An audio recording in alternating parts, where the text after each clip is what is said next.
One day, one game, one win at a time. Batman and Robin, Sonny and Cher. The proof is in the pudding.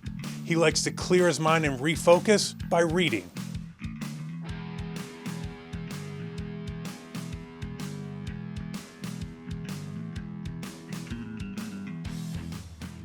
Mark Zuckerberg entered the jiu-jitsu tournament, but he wanted to remain anonymous. How does somebody of his status get away with that?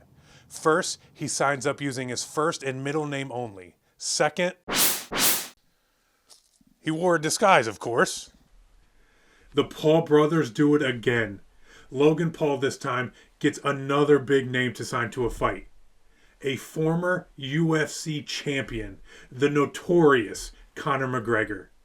McGregor even pushed back his return to the octagon to make this fight happen. Connor Bedard was highly touted coming out of the 2023 draft, even compared to talent like Sidney Crosby and Connor McDavid, and recently just added another talking point to that already impressive resume. Batman and Robin, Sonny and Cher, Wolverine and Deadpool. No matter which pair you know and love, the Motor City has an iconic duo of their own. David Montgomery and Jahmyr Gibbs. What's the best compliment a running back can get? Great speed? Power runner? A nightmare to tackle? Any of those would have been a perfect fit for Ravens running back Derrick Henry. But Lamar Jackson, he had a different take.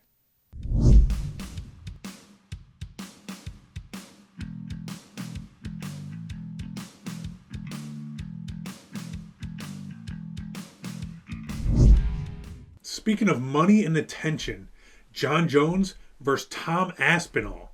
It's a fight that's not even scheduled, but it's still breaking headlines. It's going to be the biggest heavyweight fight ever. It'll probably be the biggest fight we've ever done. Since Jon Jones beat Stipe, Jones should be the one to fight Aspinall. And Dana White has already said his piece, and this is a fight that the fans clearly want to see.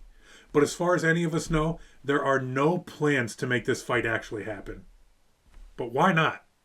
I think he's trying to do anything he can to stay away from me, trying to come up with all the tricks in the book. Or is he building up the fight down the line?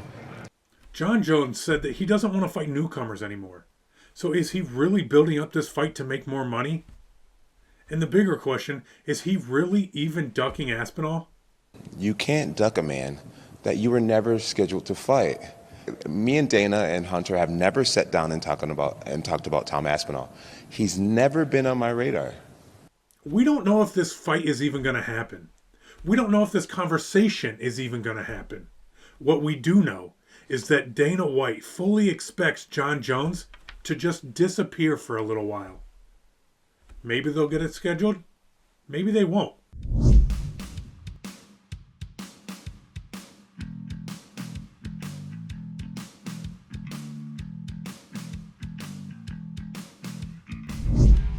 We are outside of M&T Bank Stadium, where the Baltimore Ravens are set to host the Pittsburgh Steelers.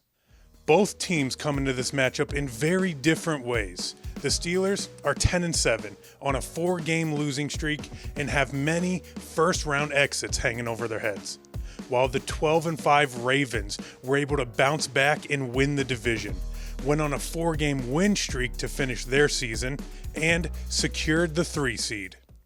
Today marks the 5th time that these two teams meet up in the postseason, but there's always a first for everything. And in this case, 2 firsts.